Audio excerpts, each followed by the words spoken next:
Welcome to the ENT series, Simplified ENT series. This is the third class on pharynx.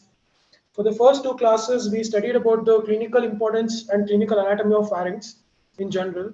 And in our second class, we read about the anatomy of nasopharynx and contents of nasopharynx.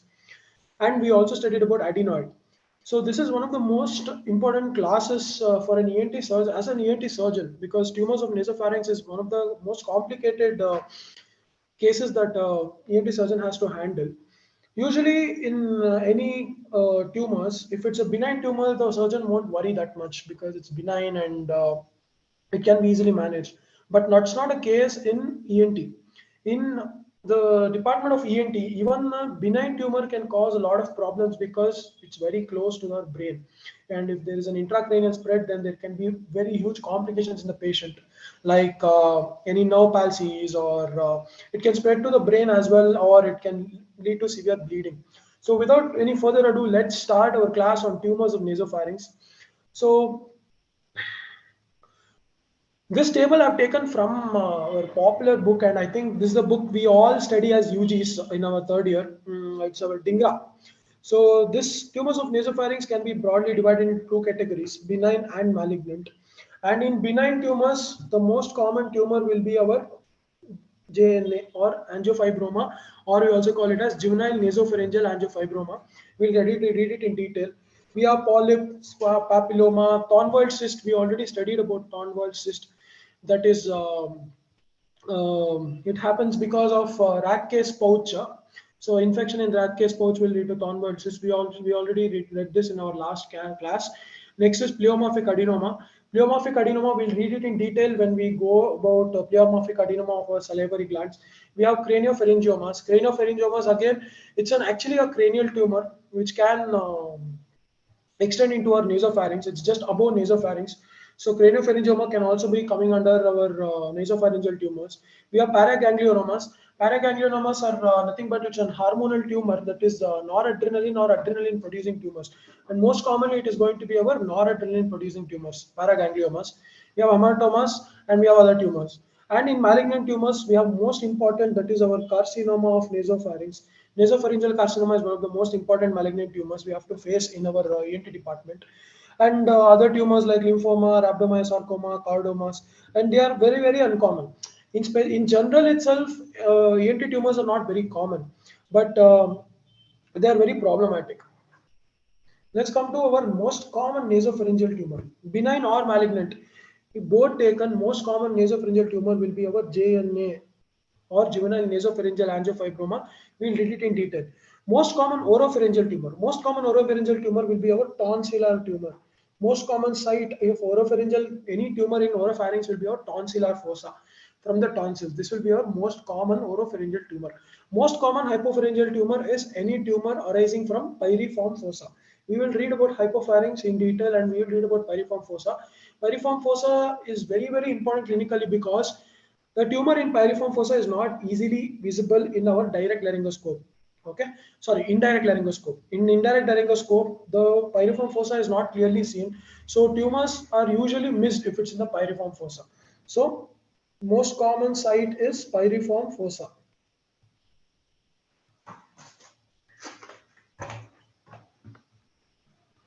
Yeah. Now moving on.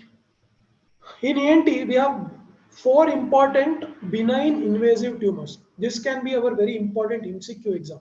Usually, MCQ question. Usually, benign tumors are not invasive, but there are few benign tumors which can be invasive. There are many benign tumors in this can be anywhere in our body. Like we'll discuss the benign tumors which are invasive in ENT. There are other places. For example, BCC is actually was considered as uh, benign tumor before, but it's malignant. But there are some tumors which are invasive. Usually, benign tumors are not invasive because of encapsulation. There are some tumors because they don't have any encapsulation, they will be invasive. And there are four important tumors which are benign and invasive in ENT, which can be asked in our MCQ exam. So let's discuss what they are. Okay. So in nose there are two tumors. In nose there are two tumors, and in ear there are two tumors. In nose there are two tumors, and in ear there are two tumors. The tumor in the nose is going to be our, one is inverted papilloma, which we'll read it in detail when you're studying nose. Inverted papilloma. And another tumor is going to be our JNA. From that time I'm telling JNA, right? It's a nasopharyngeal tumor. JNA means juvenile nasopharyngeal angiofibroma. Juvenile nasopharyngeal angiofibroma. Juvenile nasopharyngeal angiofibroma. Now, coming to our ear tumors, there are two important ear benign tumors which are going to be locally invasive, again mainly because they are non-encapsulated. One tumor will be our glomus tumor. Again, we'll read it in our ear. When you're studying ear, let's read in detail about glomus tumor. It's very important tumor. And one more very important tumor which arises from our eighth nerve. That is our acoustic neuroma. Acoustic neuroma. So these are the four important tumors. You can make a note out of this and keep it somewhere. These are four important tumors in ENT which are benign actually, but it's going to be locally invasive because they are not capsulated. Okay. Now, before we start our JNA, let us revise a little bit about our spinopalatine or pterygopalatine fossa. In our basic anatomy class of pharynx, I told you that we are going to discuss about pterygopalatine fossa in detail. So let us see what is pterygopalatine fossa. First of all, just note that I have cut the zygomatic bone. Okay, I have cut the zygomatic. This is our zygomatic bone. The zygomatic bone passes like this. This will be our zygomatic bone. This will be our zygomatic bone. I have cut this zygomatic bone. I have cut the zygomatic bone. I have cut the zygomatic bone, and this is what the view we have. Okay, so I will cut the zygomatic bone. Now what we see is, this is our maxilla. This is our maxilla, and this is our pterygoid plates. Posteriorly, we have pterygoid plates. This is our sphenoid bone. Sphenoid, this part. This being temporal, this part in the lower side, and this. This is a greater wing of sphenoid. Greater wing of sphenoid. GWS. I'll write it as GWS. Greater wing of sphenoid. So do you see? So this is a basic anatomy. Do you see a conical fossa here in between these? This is our pterygopalatine or spinopalatine fossa. I had explained to you that in the lateral wall of nasopharynx, behind the middle turbinate, there is a foramen called as spinopalatine foramen, which will help nasopharynx communicate with the fossa called as pterygopalatine fossa or spinopalatine fossa, and this is what we were talking about. Okay, I'll show it to you in detail again. So, do you see a foramen here? A foramen which is seen here, this is our spinopalatine foramen. Through this foramen, if we pass a probe or something, we are going to enter our nasopharynx. So this quadrangular or a conical fossa which we are seeing is our spinopalatine foramen, or sorry, spinopalatine fossa or pterygopalatine fossa. So this is called spinopalatine fossa or pterygopalatine fossa because superiorly it is related to our greater wing of sphenoid, and anteriorly we have palate. If we remove the maxilla, we can see our palate. So this fossa anteriorly has palate, and superiorly and posteriorly. Superiorly and posteriorly we have our greater wing of sphenoid, and also posteriorly we have our pterygoid plates. Pterygoid plates. Let us read it in detail again. Let us read it in detail. So roof. Roof is formed by our, this being our spinopalatine fossa. Let us read it as SPF, spinopalatine fossa. Roof. So we are seeing it from the front. Okay. So spinopalatine fossa somewhere present here, here. Being present somewhere here, spinopalatine fossa. So I'm viewing it from the front view. Front view. Okay. So roof. What is roof formed by? Like I already told you, it is formed by our greater wing of sphenoid. Greater wing of sphenoid bone. Okay. Now, laterally, we have something called as infratemporal fossa. So this being our temporal bone, the fossa which is continuing below the temporal bone is our infratemporal fossa, which is a lateral relation of our sphenopalatine fossa. So this is infratemporal fossa. Infratemporal fossa. And medially, like I already told you before, that it is related to our nasopharynx. And what is the communication with the nasopharynx called as sphenopalatine foramen, which is present 1 centimeter behind our middle turbinate. Sphenopalatine foramen, 1 centimeter behind our middle turbinate. Guys, please, before attending this class, attend the part 1 and part 2 of pharynx for better understanding. So there some words might be alienated for you because it's been explained in detail in our first and second class. I'm specifying this so much or stressing this so much because the basics of nasopharynx or pharynx is very, very important. Unless we understand the anatomy, we can't go into the details of our pharynx, because there are many anatomical structures and each anatomical structure has its own clinical importance. So if one structure is involved, clinical features change. If the other structure is involved, clinical features change. So kindly attend the first class and second class where these things have already been discussed. Okay. Now, we already saw what is the roof, lateral wall, and medial relation of our sphenopalatine fossa. Now let's go to anterior and posterior. If I'm seeing it from the side, if I'm turning this way and I'm seeing it from the side, so what is anterior relation and what is posterior relation? Like I already told you, anterior relation will be our maxilla, So this anteriorly we have maxilla, and posteriorly we have our pterygoid plates. So anterior relation is going to be maxilla, or like I already told you, palate. Part of palate is formed by our maxilla, right? So palate. And posteriorly, palatine process of maxilla. Palatine process of maxilla or maxilla is the anterior relation of our sphenopalatine fossa. Posteriorly, like I already told you, it is pterygoid plates. And don't worry about the anatomy of sphenopalatine fossa. If you're not understanding, it's okay. What I will also I'm planning to do a class on base of skull and skull.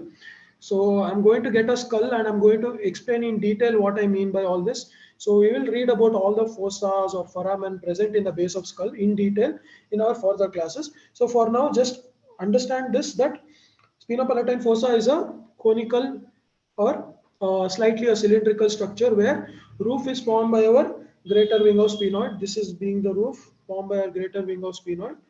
And medially, that is inside, it is related to nasopharynx. Anteriorly, it is related to our palate. Posteriorly,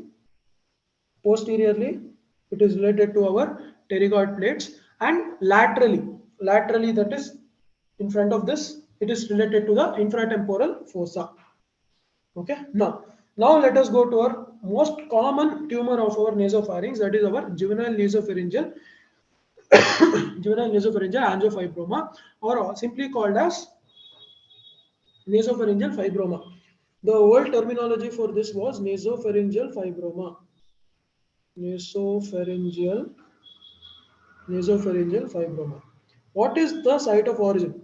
I've already explained it in our first class on pharyngeal anatomy, that the site of origin of juvenile nasopharyngeal angiofibroma will be our sphenopalatine foramen, that is anterior wall of sphenopalatine foramen. So sphenopalatine foramen, like I already told you for the third or fourth time, that it is present behind the middle turbinate in the nasopharynx lateral wall. In lateral wall of nasopharynx, there is a foramen called as sphenopalatine foramen. How to locate it in the nasopharynx is that it is, if you are looking at the nasopharynx, you locate the choana, and in the choana locate our middle turbinate. 1 centimeter behind our middle turbinate will be our sphenopalatine foramen. This is the origin of the tumor. Now let us get over to pathology of the tumor. So what is a pathology? So what is the cause? Like, why does this happen? One important thing is the researchers have found out that it is a androgen dependent tumor. It's a hormone dependent tumor. The JNA, juvenile nasopharyngeal angiofibroma, it is a hormone dependent tumor. Extremely important point. Hormone dependent, that is hormone, or if you are more specific, you can say that it is androgen dependent tumor. Androgen dependent tumor. What the researchers have found out is that some few adolescent people, few adolescent boys, because it's androgen dependent, it's mainly seen in boys. So we can also say that males more common than females. Males is more common than females. We can say that. So what they saw is that researchers, what they saw is that some few individuals, especially males, have a nidus of the tumor. Hamartomas, we call it as hamartomas nidus. Hamartomas nidus. Nidus means it's a what you can say. Nidus is nothing but origin tissue or a precursor tissue. This is something like a precursor tissue from which the tumor might arise. So hamartomas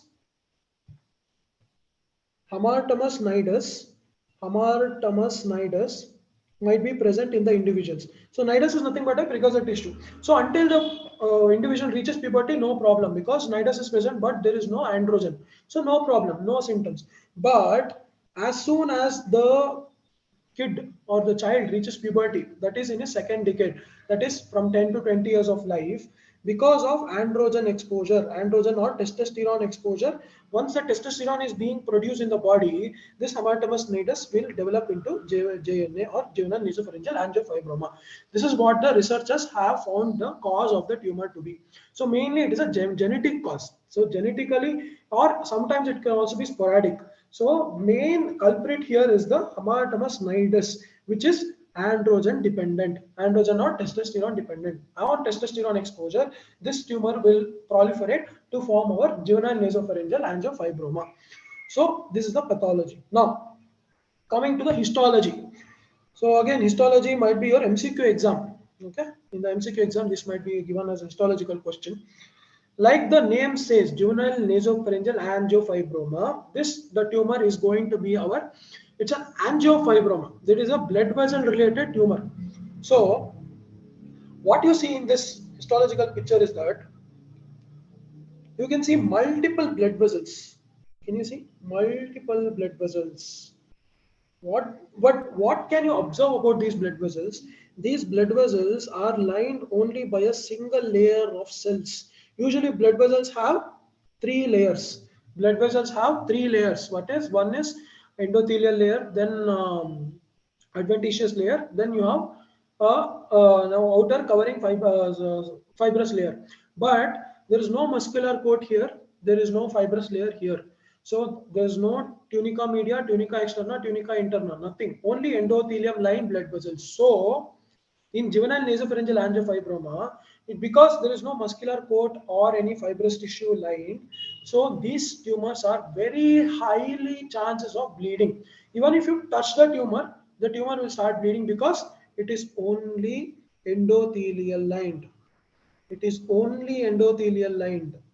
The blood vessels in the tumor are lined only by the endothelium. There is no muscular coat, there is no fibrous layer. So they are very delicate. Even if you touch the tumor once, it will start bleeding. So this is an endothelial lined tumor. So this is the histological picture of JNA. Can you see multiple blood vessels? This is a more minimized view. This is magnified, minimized. Can you see multiple blood vessels? Multiple blood vessels. All these blood vessels are lined by one layer of cells. That is only endothelium lined cells.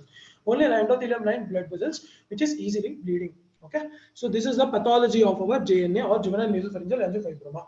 Now, like I already said, juvenile nasopharyngeal angiofibroma is a benign tumor, and one more important histological feature is that one is it is endothelial line, and one more it is non-encapsulated tumor. It is non-encapsulated. Because it is non-encapsulated, this is the histological features. Histological features. One is it is endothelial line blood vessels, and one more is it is non-encapsulated tumor. Being non-encapsulated, this will become invasive. This is locally invasive tumor. So it is locally invasive, it is going to spread. Now, very important of spread of JNA. See, JNA being a blood vessel active tumor, there are a lot of growth factors and angiogenic factors produced in the tumor. Because of these growth factors or angiogenic factors, this tumor has a very good bone erosive property. So remember that any place where there is angiogenesis or there is more growth factors, then those places, these tumors will have a very good invasive property and bone erosive property.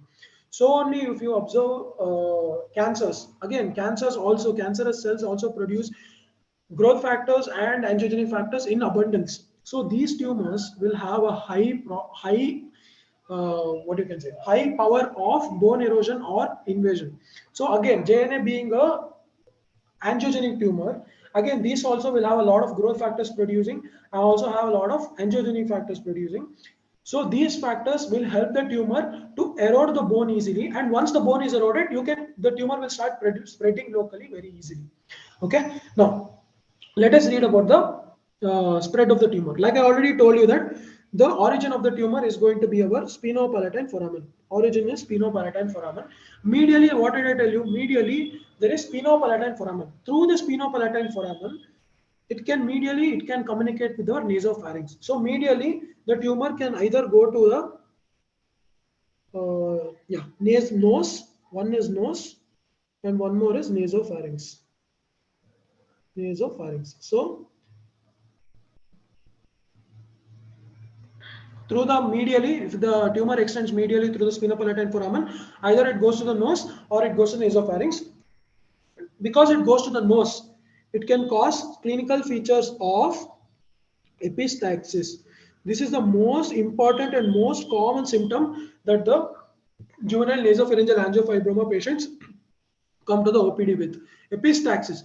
And very, very important, it is a recurrent epistaxis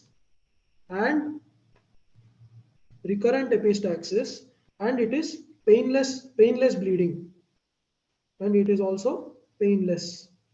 The epistaxis is going to be painless and recurrent. So this child, a puberty child, 10 to 20 years, like I already told you, a male child in puberty, especially male child in puberty, coming with recurrent bleeding. The child had bleeding today, child had bleeding 3 days later, child had bleeding 4-5 days later, but it's not painful. So this bleeding is going to be the cause.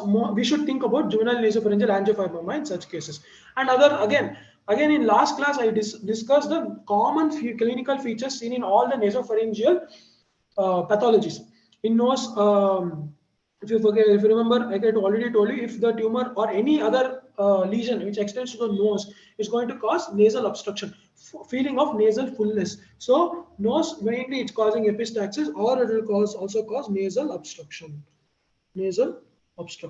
So these are the clinical features. Clinical features, I'm going to write it in pink. In the red and in the box, I'm going to write the tumor spreading into that place. In the pink, I'm going to write what clinical features are caused because the tumor is spreading to such places.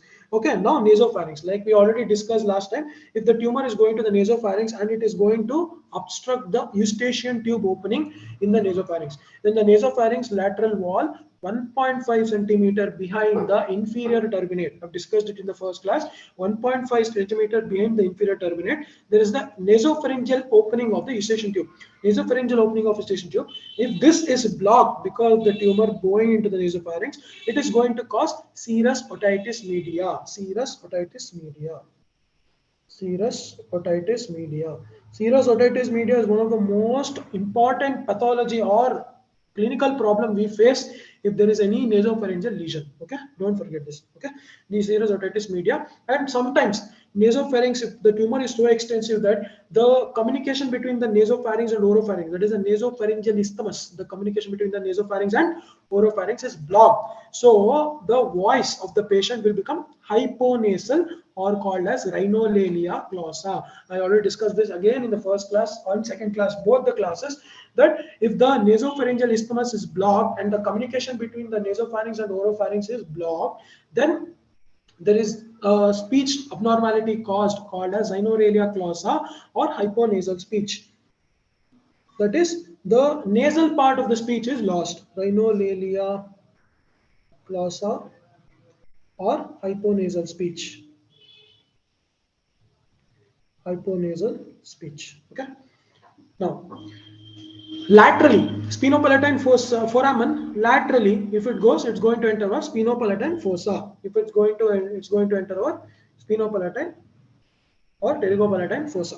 So from the origin, spinopalatine foramen, from the origin of spinopalatine foramen, if it goes medially, it is going to enter our nose or nasopharynx, and if it's going to enter laterally, If it's going to extend laterally, it's going to enter our spinopalatine fossa or pterygopalatine fossa. Now, in the spinopalatine fossa or pterygopalatine fossa, if it is extending superiorly, if the tumor extends superiorly, then it is going to invade orbit. It can invade the orbit. Superiorly, it is related to the orbit. I told you greater vingo-sphenoid, and in front of the greater vingo-sphenoid only we have orbit. So it can enter into the orbit through its floor of orbit. It can invade the floor of orbit and it can enter the orbit. And if this happens, there going to be a proptosis, that is popping out of eyeballs. Popping out of eyeballs called as proptosis. Proptosis is caused if the tumor is extending superiorly in the spinopalatine fossa. See, from the spinopalatine foramen, tumor has entered the spinopalatine fossa. Okay, lateral extension of tumor from the spinopalatine foramen, it has extended into the spinopalatine fossa. See, this is the foramen. Let me explain once. This being the foramen, this being the foramen, this is the medial side, this is the nasopharynx, and this is going to be the lateral part. This is our spinopalatine. This is going to be a spinopalatine fossa. In the spinopalatine fossa, this spinopalatine fossa, I'm explaining the roof. I'm explaining the roof. If the roof is invaded, then it enters the orbit. Now, laterally, like I already told you, laterally, the tumor can extend into the infratemporal fossa. See, this is the infratemporal fossa. This being the temporal one, the fossa below the temporal bone is called as infratemporal fossa. If you imagine a skull picture, if the temporal bone is going, the lower part of the temporal bone, in front of that there is zygomatic arch. Behind the zygomatic arch, there is a fossa, which is a continuation of temporal bone. That is the infratemporal fossa. Like I told you, I'm going to explain it again in detail when I'm talking about the skull with axial skull. I'm going to get an axial skull to the class and I'm going to explain. So laterally, so now you remember that laterally spinopalatine fossa is related to infratemporal fossa. Infratemporal fossa. Now, if there is involvement of infratemporal fossa, then what is going to happen? There's going to be swelling of the cheek. The cheek will swell up. Swelling of the cheek. Okay? Swelling of the cheek. Now, let us go and see what is anterior and posterior. What will happen if the tumor extends anteriorly or posteriorly? Now, anteriorly, if it extends, what is going to happen? It's going to it's going to erode maxilla. Now, if maxilla is eroded, it's going to enter maxillary sinus. Maxillary sinus. It can enter into the maxillary sinus, and again, because it can enter into the maxillary sinus, again, the maxillary sinus also is related to orbit. Once it enters maxillary sinus, again it can go superiorly and it can cause proptosis, because again through maxillary sinus it can enter the orbit, or maxillary sinus, because it's entering the maxillary sinus and there is bleeding of the tumor in the maxillary sinus, it can cause sinusitis.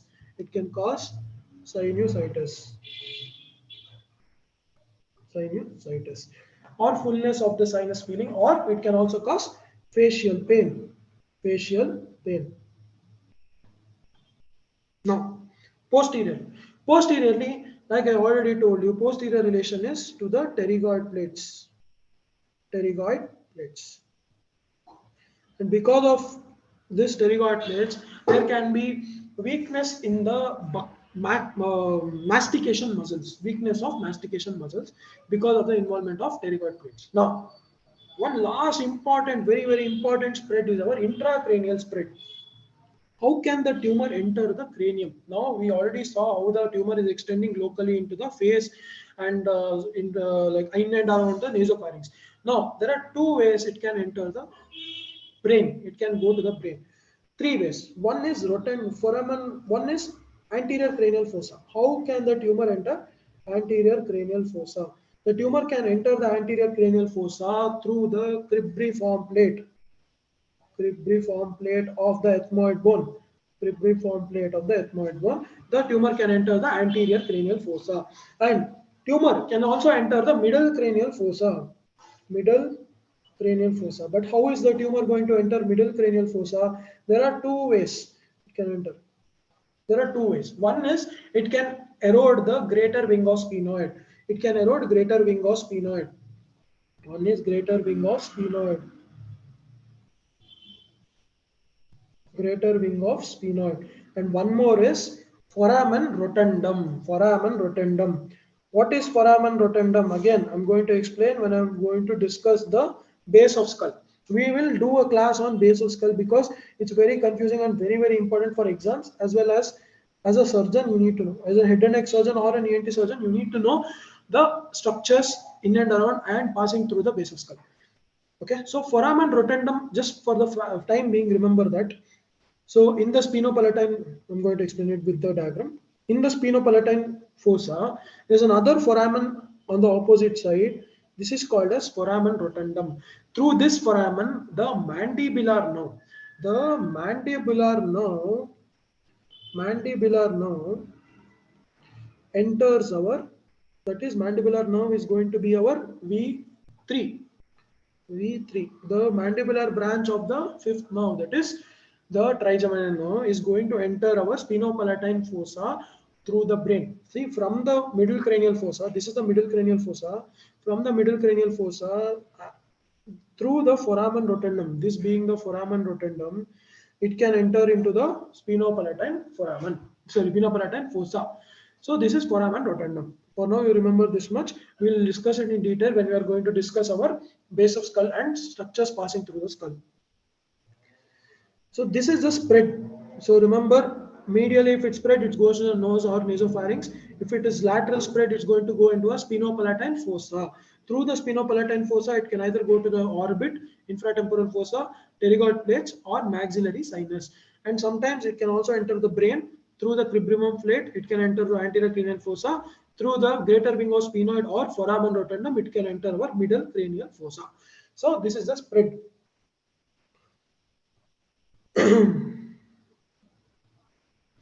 I have summarized this. I'm going to share these photos or these PDFs once the class is over. I'm going to share the previous class PDFs or the previous class notes as well as this class notes. You can note it down or keep it somewhere. So it's going to help our MCQ exam or our university exam or our vivas as well. So most common spread of tumor is going to be nose or nasopharynx. Through nose or nasopharynx, it happens, like I already told you, it causes recurrent painless epistaxis. It can cause nasal obstruction. It can cause serous otitis media. Now, if it is laterally, if it's extending into the spinopalatine foramen, in spinopalatine foramen, once it enters, if it enters anteriorly, it is going to go into maxillary antrum and it's going to cause cheek swelling. Again, laterally, and also it can cause sinusitis and facial pain. Now, laterally, if the tumor in the spinopalatine fossa, if the tumor goes laterally, it enters the infratemporal fossa and it's going to cause cheek swelling. Superiorly, if the tumor is extending superiorly in the spinopalatine fossa, then it's going to cause invade orbit and cause proptosis. And if it crosses foramen of rotundum, it is going to extend into the brain. Now, we have like we already discussed, there's a facies in the adenoid patients. Adenoid patients has a typical facial features called as adenoid facies, where they have upper upper row of teeth crowding, high arched palate, hitched up nose, pinched up upper lip, and dull face, and they also have drooping of eyelids. So these are all going to be the adenoid facies. Now, there is something called as frog face deformity, which is pathognomically seen in our JNA or juvenile nasopharyngeal angiofibroma. So what is frog face deformity? Frog face deformity is because the tumor is invading the orbit. I told you it's going to cause proptosis. So frog face deformity is nothing but has two features. One is proptosis because of tumor entering into the orbit, and one more is widening of nasal bridge.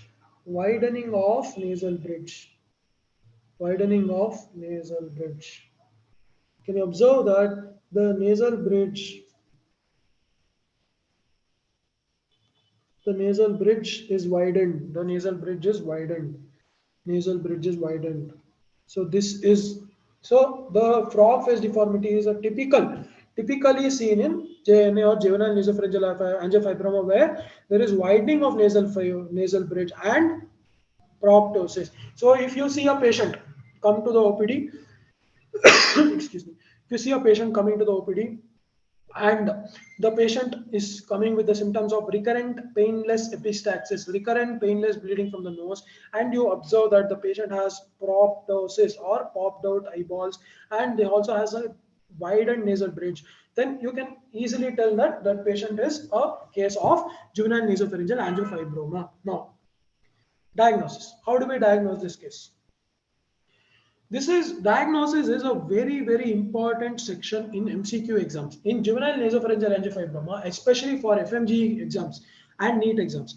FMG and NEET exams, most important question which I have observed during my preparation time is that they have asked at least 4 to 5 questions about the not in the same year, but in subsequent years, at least 4 to 5 questions have been come only from the diagnosis part of the juvenile nasopharyngeal angiofibroma. So let us see what is the important diagnostic features. Diagnostic features we see, and what is the investigation of choice. Investigation of choice of the juvenile nasopharyngeal angiofibroma will be CECT head and neck. CECT head and neck. Why is this important? Because it's not, like I already told you and like you already discussed, juvenile nasopharyngeal angiofibroma, being a highly invasive tumor, will spread everywhere in the head and neck regions. So we should do a CECT head and neck to see the extent of tumor, and because it is going to give us an idea about the surgical approach and the treatment modalities. So CECT head and neck is important, not just CECT of where we can see only the nasopharynx or the sinus. No, because this is a highly invasive tumor, we'll have to do a head and neck, and we have to check where and all the tumors have extended. Juvenile nasopharyngeal angiofibroma is so invasive that it can invade completely into the brain in the upper part, and it can also come down to the neck until the neck in the lower part, into the neck, and it can invade complete face. It can invade orbit, it can invade all the especially maxillary sinus, and it can come out through the nose as well. Sometimes there are cases where the tumors have extended so much that it has come out through the nose. So head and neck is important to check the invasiveness and extent of tumor, so that we can plan a proper surgery or plan a proper treatment modality. Now, there are few important signs. Now coming to the exam point of view of the topic, there are few important signs we see on the CECT of head and neck in the juvenile nasopharyngeal angiofibroma. What are they? First thing is Hallman-Miller sign. Hallman-Miller sign. This is asked many times. They don't ask the name of the sign, but they are going to give you the CECT neck. CECT neck, and if you see this, see, can you observe that? Can you observe the maxillary antrum? This is being the maxillary bone. This being the maxillary bone. This part being the maxillary bone is pushed front. Is pushed front. Is pushed front compared to this bone. Can you observe this? It is going into the maxillary sinus. This is our maxillary sinus. This is the maxillary sinus of our affected side. This is the maxillary sinus normal side. So the tumor is pushing the sphenopalatine fossa anteriorly, so it is also pushing our maxillary bone, maxillary antrum front. So this is called as Hallman-Miller sign. Hallman-Miller sign, where see the sinus size is decreased. The sinus size, compare this affected side and normal side, the sinus size have been decreased. So this is called as Hallman-Miller sign, where the tumor is pushing the maxillary antrum anteriorly. This is called Hallman-Miller sign. So don't forget, if you see a CECT head and neck, and you see, can you observe the tumor here? There's a beautiful picture of the tumor. This is our tumor. This is our tumor. This is the tumor in the nasopharynx. If you see, the opposite side is normal. The opposite side is normal. The opposite side is normal. So this is the nasopharyngeal angiofibroma, juvenile nasopharyngeal angiofibroma, which is pushing our maxillary antrum anteriorly. It's pushing the maxillary antrum anteriorly. This is called as Hallman-Miller sign. Hallman-Miller sign. Now, second sign. Like I already told you, the tumor can invade into the pterygoid plates. If we are looking at the CECT from posterior, this is a posterior view of the CECT. Posterior view of the CECT, See, can you observe? There is widening of the, can you see the pterygoid plate on the normal side? There's a pterygoid plate on the affected side. Can you observe that there is widening of the pterygoid plates? Widening of the pterygoid plates, and this sign is called as, this sign is called as Ram-Haran sign. Ram-Haran sign. Both these questions have been asked in the exam. Once they have been asked as a picture image based question, and once they have asked as a theory based question where they have directly asked which of the following signs is seen in juvenile nasopharyngeal angiofibroma, and the option was Holman-Miller sign. And one more important sign which we see is Ram-Haran sign, where it just simply means that widening of pterygoid plates. There are two more signs which is seen, which is not important, which is not going to be frequently noted, and which is not important for exam as well. It is go one. One of them is Houndsman sign. Houndsman sign. Houndsman sign is nothing but there is increased gap between the maxillary body and mandibular ramus. In the CECT, if you observe, there is an increased gap on the affected side between the maxillary body and the mandibular ramus. Again, it's not well appreciated on CCT, so I've not put a CCT image of it. And one more is, this could be a potential MCQ question, which is called as chopstick sign.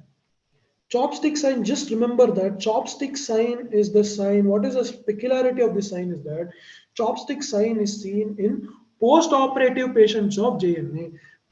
After you operate, the post-operative sign.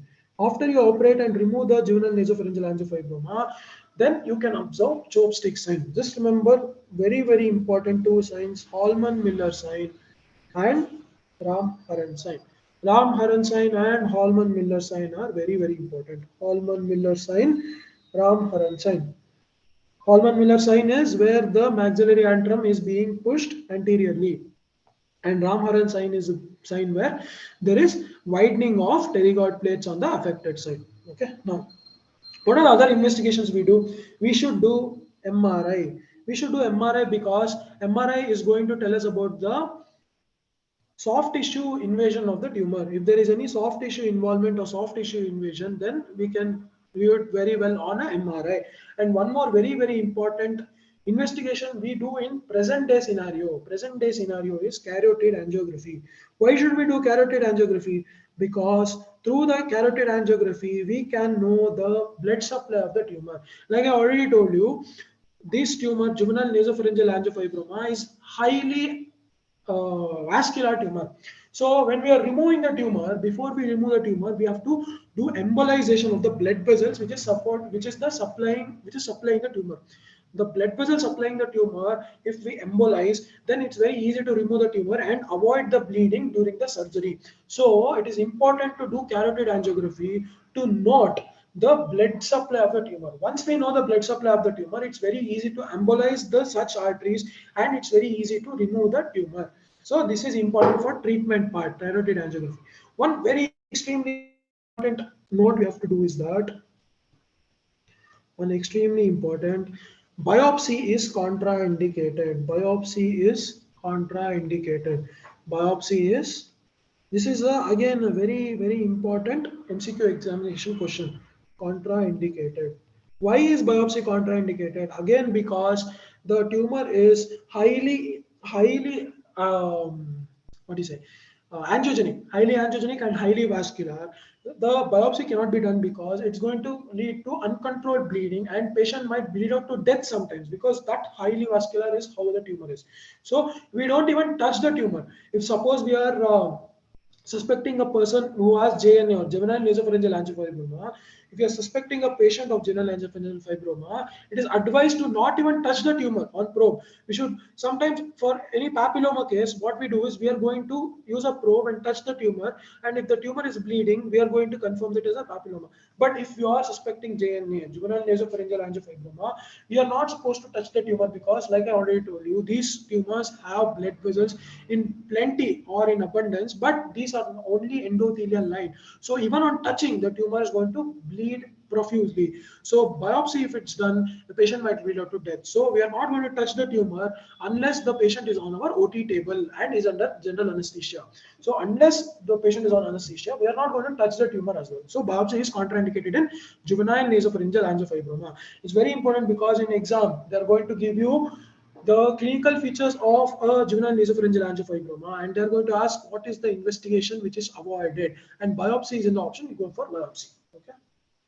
Now this is about the diagnostic modalities we use for juvenile nasopharyngeal angiofibroma. Now coming to the staging. Again, staging question has never been asked in our any exam as well, but let's just read it for the sake of completion of the topic. Here our main aim is not to finish the exam topics but to finish the subject, not exactly finish the subject but to understand the concepts of the subject. So let us finish the topic.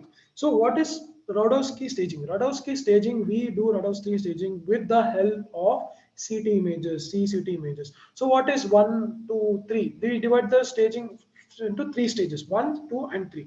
What is 1A? If the tumor is limited to nose or nasopharynx, this is going to be staged as 1A, nose or nasopharynx. And what is 1B? 1B is if there is involvement of sinuses. If there is involvement of one or more sinuses, then it is going to be 1B. So 1A is nose or nasopharynx, 1B is sinuses, one or more sinuses. What is 2A? 2A is partial involvement of spinopalatine fossa. Partial involvement of spinopalatine or pterygopalatine fossa.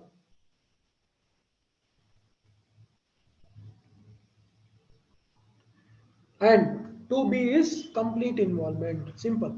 2B is complete involvement of SPF or PPF, pterygopalatine fossa or spinopalatine fossa.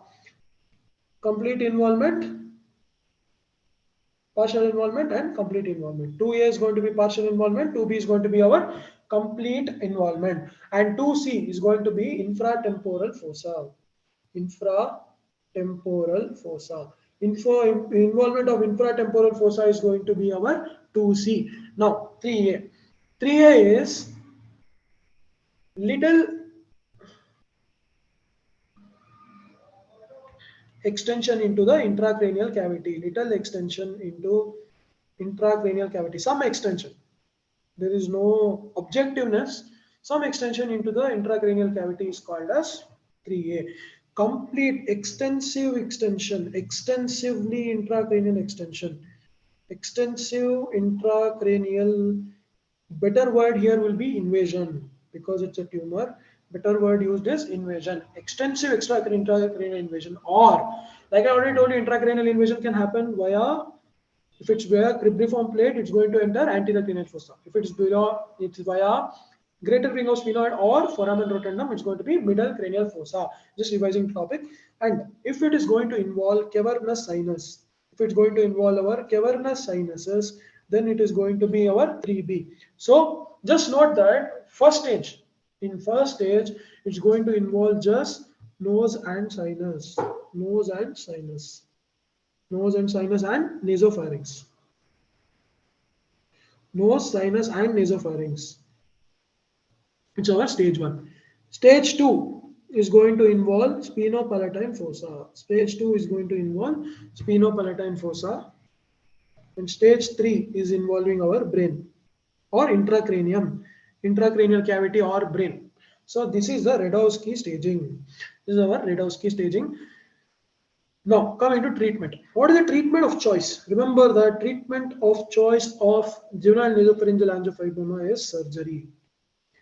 This table is being picked out from our Dingra textbook, which is, I think, is not important for UG level. Being a UG class, this is not at all important for UG level. If it is a local tumor, we can do a transpalatal or endoscopic approach.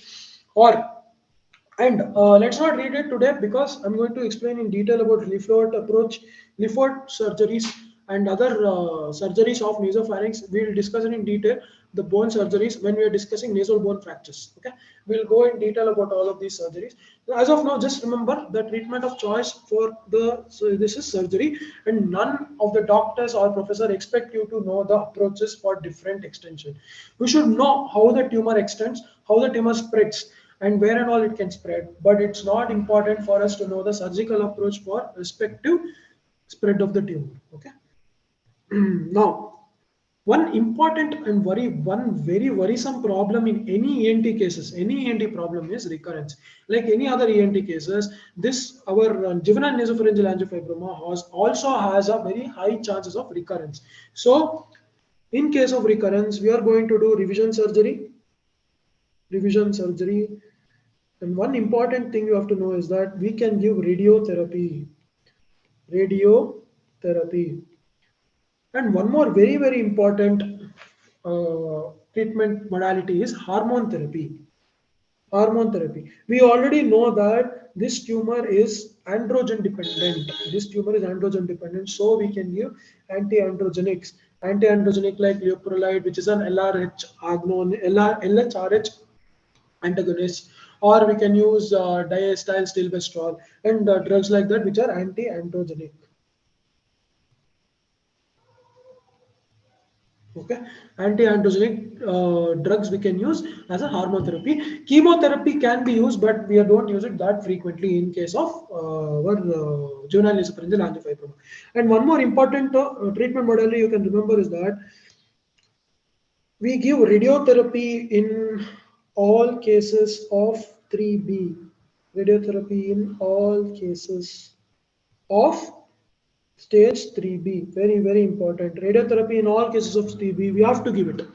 Okay, surgery is not enough. Surgery being the primary treatment modality, surgery is not enough in case of 3B tumor where it is extending into it has extensive intracranial invasion, or cavernous sinus invasion. We will have to put the patient on radiotherapy. Okay, surgery is not going to be sufficient. Now, let's go to the malignant tumors of our nasopharynx, which is again very commonly diagnosed nasopharyngeal malignant tumor is going to be our nasopharyngeal carcinoma. Nasopharyngeal carcinoma.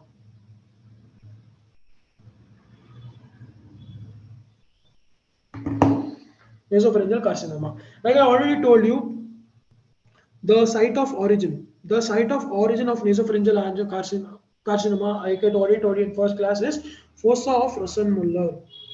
Fossa of Rosenmuller is present behind torus tubarius. Where is torus tubarius? Torus tubarius is an elevation around the opening of eustachian tube. Where is the eustachian tube opening present? 1.5 centimeter behind the inferior turbinate on the lateral wall of nasopharynx is the place where our torus tubarius is present. Torus tubarius, fossa behind the torus tubarius is called fossa of Rosenmuller. Fossa of Rosenmuller. Now let's go to the pathology. What are the important etiological factors? What is the etiological factors? Etiology. We have to remember that a very important etiology is a viral etiology. So infection leading to cancer formation. There are many infections especially in head and neck infections, which can lead to cancers. It is one of the biggest problems. Usually infections don't lead to anything severe. If you give an antiviral or antimicrobial or any antibiotic, the infection subsides. But in ENT, the infection is going to be subclinical and silently it's going to cause malignancies. And this is one of the most important malignancy, which is an infective cause. One is virus, which is very important virus, EBV virus or Epstein-Barr virus. Epstein-Barr virus. Very important pathology, very important etiology. And what the researchers have observed is that the nasopharyngeal carcinoma is very common in Chinese race, Chinese or Mongoloid race. The nasopharyngeal carcinoma is very common. Even nasopharyngeal carcinoma is racist. So it is most commonly seen in Chinese or Mongoloid people. Next, one more very important cause, which it might be a bad news for people from coastal regions, but The salt, preservative salt used on fish is a very dangerous chemical called nitrosamines. Nitrosamines, which is used as a preservative salt on fishes. So be careful. Eat only fresh fish. I don't eat fish, but fresh fish. Eat fresh fish. Don't eat refrigerated or preserved fish because they add a preservative salt which is contained highly of nitrosamines, which is a very common cause of many malignancies, not just nasopharyngeal carcinoma, many malignancies. And last but not the least, it can also be, it's also bad news for people who do a lot of puja at their houses. Incense stick, agarbatti, incense stick burning, a lot of exposure to incense stick burning or agarbatti also can lead to nasopharyngeal carcinoma. These are the important etiological factors which have been explained by our researchers. One important pathology, one important just a point which is not an ENT topic. Just saying it because I remember it from my NEET PG preparation days. EBV most commonly affects CD20 receptors on B cells. CD20 receptors on B cells. There are many malignancies caused by EBV. Many malignancies. One of them being nasopharyngeal carcinoma. It can also lead to laryngeal cancers. It can also lead to very important blood cancers. There are many important blood cancers, most of them being Hodgkin's lymphoma, and very importantly, it can also lead to a non-Hodgkin lymphoma variant called as B cell lymphoma. Sorry, Burkitt's lymphoma. Burkitt's lymphoma is also caused by EBV. It can also sometimes lead to DLBCL, diffuse large B cell lymphomas. So, see, EBV is a very dangerous virus which can cause it. Usually causes a pharyngitis infection, but this EBV has potential to cause a lot of cancers. So be careful, be healthy, and eat a lot of vitamins so that you don't get infected that easily. Okay, so stay away from EBV. Now, let us see the epidemiological factors. Who does this affect? Like I already told you, point number one, that this usually affects Chinese race, Chinese or Mongoloid race, Chinese or Mongoloid race. I had told you that the most common age group of occurrence of JNA, juvenile nasopharyngeal angiofibroma, is puberty, and especially males. In this, it is males equal to females, males equal to females. And one more very important factor is that this is a bimodal tumor. Can you name one more bimodal tumor for me? That is osteosarcoma. Osteosarcoma is also a bimodal tumor where the tumor can occur either in the second decade of life or it can also occur in the fourth or fifth decade of life. So same, one of the other tumors, example of tumors where there is bimodal age distribution is nasopharyngeal carcinoma. So this has bimodal age distribution, bimodal age, one being puberty. So very important differential of juvenile nasopharyngeal angiofibroma will be nasopharyngeal carcinoma. Just because a person is in puberty and he comes with nasal bleed, don't assume that it cannot be a malignant tumor. It can be a malignant tumor because nasopharyngeal carcinoma is bimodal. It can affect either puberty people or it can also affect fifth or sixth decade, 50 to 70 years. Fifth decade or sixth decade, 50 to 70 years also it can occur. Okay. This is a very important pathological feature seen in nasopharyngeal carcinoma. And one more very important clinical variant is that nasopharyngeal carcinoma usually comes in three forms. Excuse me. Yeah, it comes in three forms. One is proliferative form. One is ulcerative form, and one is infiltrative form. Proliferative form is where it is going to extend locally. It is going to be a huge tumor locally, causing local problems like serous otitis media, nasal obstruction, and rhinolalia clausa, and etc. Now, ulcerative type is where the tumor ulcerates and causes a lot of bleeding, causing epistaxis. And last but not the least, there could also be an infiltrative type where the tumor infiltrates and erodes the bony structures, and it's going to cause it's going to invade all the surrounding structures, including the brain. Okay. Now, the spread of this tumor is not that important. It's almost as same as juvenile nasopharyngeal angiofibroma. It is almost same. Okay, but there are two important spreads where it is slightly different from our general nasopharyngeal angiofibroma, where this superior spread and lateral spread. If the tumor is spreading superiorly, it is going to enter sinus of Morgagni. If you remember, again, like that's why I'm asking you, I'm requesting you guys to first finish your first two classes and then come here, because some terminologies might seem alienated. So superiorly, if the tumor extends, it can enter sinus of Morgagni. Sinus of Morgagni is present in the superior part of the pharynx, in the pharyngeal wall. This sinus is created because of the absence of muscular coat at the start of the pharynx. So this is the sinus present between base of skull and the superior constrictor muscle, sinus of Morgagni. If this invades the sinus of Morgagni, then it is going to cause something called as Trotter syndrome. Trotter syndrome, very very important exam question. Trotter's syndrome. Sometimes Sometimes the tumor will also extend laterally, and it will enter parapharyngeal space. We'll discuss in detail about parapharyngeal space, and because of it can extend into parapharyngeal space, it can cause certain nerve palsies, because in the parapharyngeal spaces we have important nerves, that is cervical plexus, sympathetic plexus of cervical nerves. So that is going to lead Horner syndrome. If the cervical sympathetic plexus of cervical nerves is affected, then it's going to cause Horner syndrome. It can also lead to certain nerve palsies, that is 9, 10, 11, and 12. These nerves, cranial nerves, 9 being glossopharyngeal nerve, 10 being vagus nerve, 11 being spinal axis nerve, and 12 being hypoglossal nerve. These nerves can be affected and causing these nerve palsies in because of the parapharyngeal space involvement. Now, what is Trotter syndrome? Trotter syndrome, again, knowing the triad of Trotter syndrome is extremely important. There are three parts of Trotter syndrome. So the first being conductive hearing loss. Conductive hearing loss.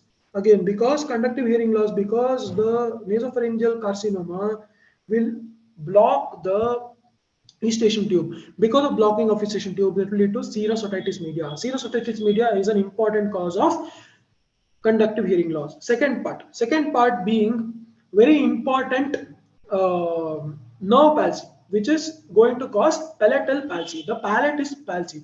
Okay, because of palatal palsy, we have something called as rhinolilia aperta. I will discuss in last part of this class in few minutes. Palatal palsy. Last 5 to 6 minutes of classes, we are almost done. Palatal palsy. So palatal palsy is the second part of the triad of this second part of the triad, and the third part of the last part is because of involvement of mandibular nerve. So mandibular nerve involvement will lead to facial pain. Mandibular nerve. So it's called mandibular neuralgia. Mandibular nerve is nothing but trigeminal nerve V3. Remember that V3 is the most common branch of trigeminal nerve which has been affected. V2 can also be affected. Sometimes V1 is very unlikely to be affected in case of nasopharyngeal carcinoma. V2 or V3. So just remember V2 more than V3. Okay. So mandibular neuralgia, which is nothing but our facial pain. Okay. So this is the Trotter syndrome. So remember Trotter syndrome, very very important. Now diagnostic modalities. What is the investigation of choice? There I told you that biopsy is contraindicated in JNA, juvenile nasopharyngeal angiofibroma, but investigation of choice of nasopharyngeal carcinoma is going to be biopsy, like any other um, malignancies. The important diagnostic modality of this nasopharyngeal carcinoma is going to be biopsy. We use endoscope, and endoscope mediated biopsy we can take. Now imaging. Primary tumor imaging, like we already told, it can be done with the same way, CECT, head and neck. For secondary tumor, we do PET-CT. We should do abdominal scans like USG abdomen or CECT abdomen. CECT abdomen will be better.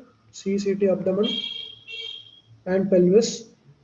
And very very importantly, we should also go do chest x-ray. These are the, because again lungs is a very very important secondary for any tumor, and nasopharyngeal carcinoma also spreads to lungs very commonly. So these are going to be the diagnostic modalities we are going to do once we get a case of nasopharyngeal carcinoma. Now classification of tumor, this is a very very important classification, WHO classification. So WHO divided the tumor into type 1 and type 2, type 3, type 1, type 2, type 3.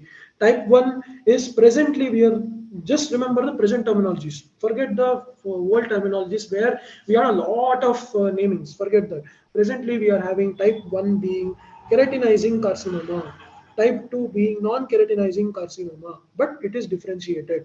Type 3 being undifferentiated non-keratinizing carcinoma. So type 1 is keratinizing carcinoma, type 2 is non-keratinizing differentiated carcinoma, and type 3 is non-keratinized undifferentiated carcinoma or anaplastic carcinoma, and type 3 is very bad prognosis. WHO terminologies. This is WHO classification. AJCC, I don't think it's very important for the tumor. AJCC tumors, its AJCC classification is important only for certain tumors in a UG level.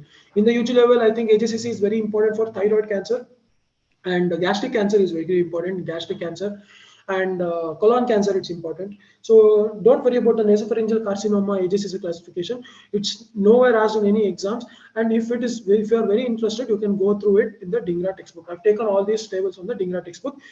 For WHO classification, 100% sure, just remember the type 1, type 2, type 3. Don't remember squamous, non-squamous. This classification is completely outdated and we don't use it anymore. Okay. Now, treatment.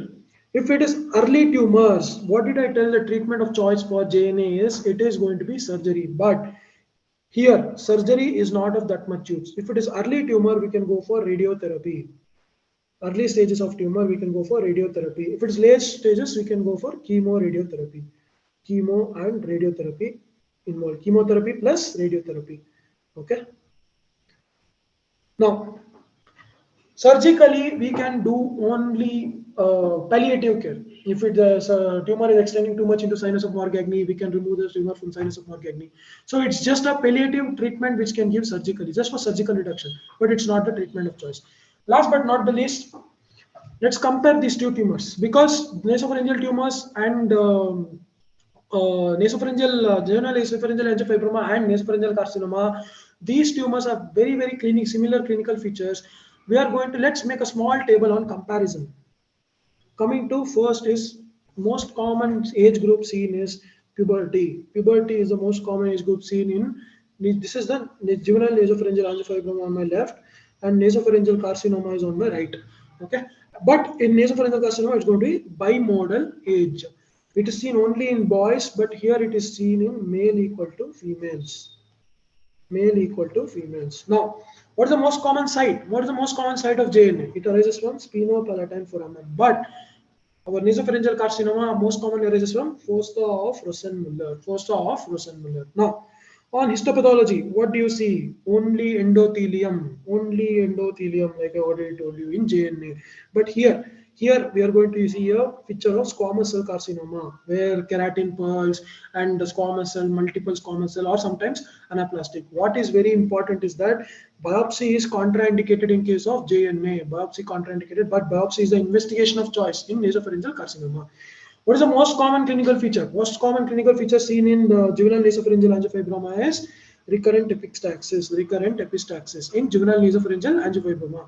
What is the most common symptom in nasopharyngeal carcinoma is painless swelling of lymph nodes in the neck. Painless swelling of lymph nodes. To be more specific, we can say that it is upper deep cervical lymph nodes. Upper deep cervical lymph nodes. Now, spread. I have already explained the spread. This in the subsequent slides.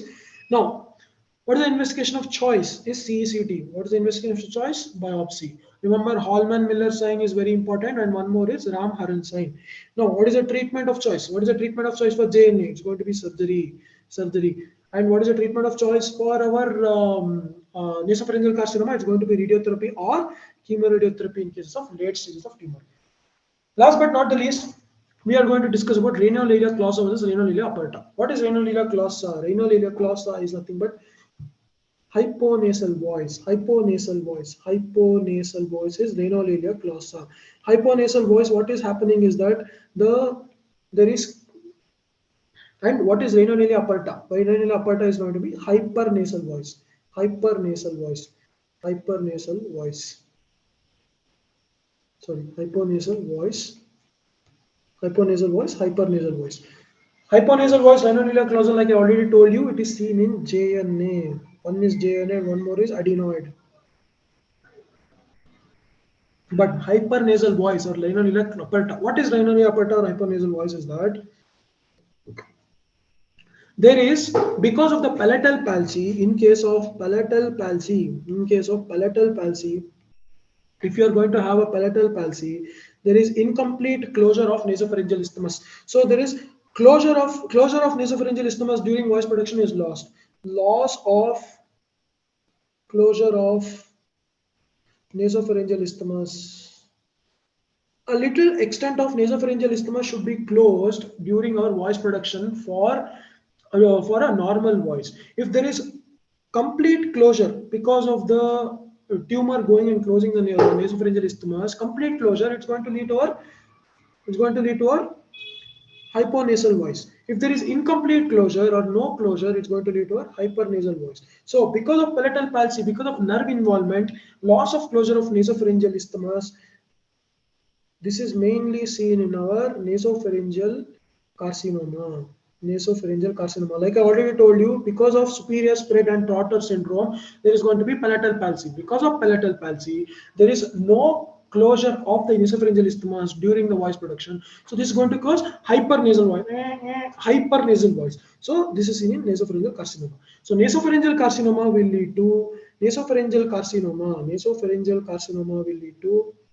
rhinolalia clausa, nasopharyngeal carcinoma. But JNA, juvenile nasopharyngeal angiofibroma, will lead to rhinolalia clausa, but nasopharyngeal carcinoma will lead to rhinolalia aperta. Rhinolalia aperta, where nasopharyngeal aperture is open. Here, rhinolalia clausa, nasopharyngeal aperture is closed because of the tumor coming and blocking the nasopharyngeal isthmus. So this is about the important two important malignancies of nasopharynx. So if you have any doubts, please don't hesitate to reach out to me on WhatsApp. I'm there on White Army group, or you can also reach out to me on the Telegram group, or you can put the questions on the group and I'm going to address it to you through your DMs. If you have any doubts or if I made any mistake, please correct me. And if you have any doubts, please ask me. And I'm going to, if I don't know, I'm going to refer that and come back to you. Okay. Thank you. So today was this was the class for today. Let's meet in our next class. Thank you. Thank you so much, Dr.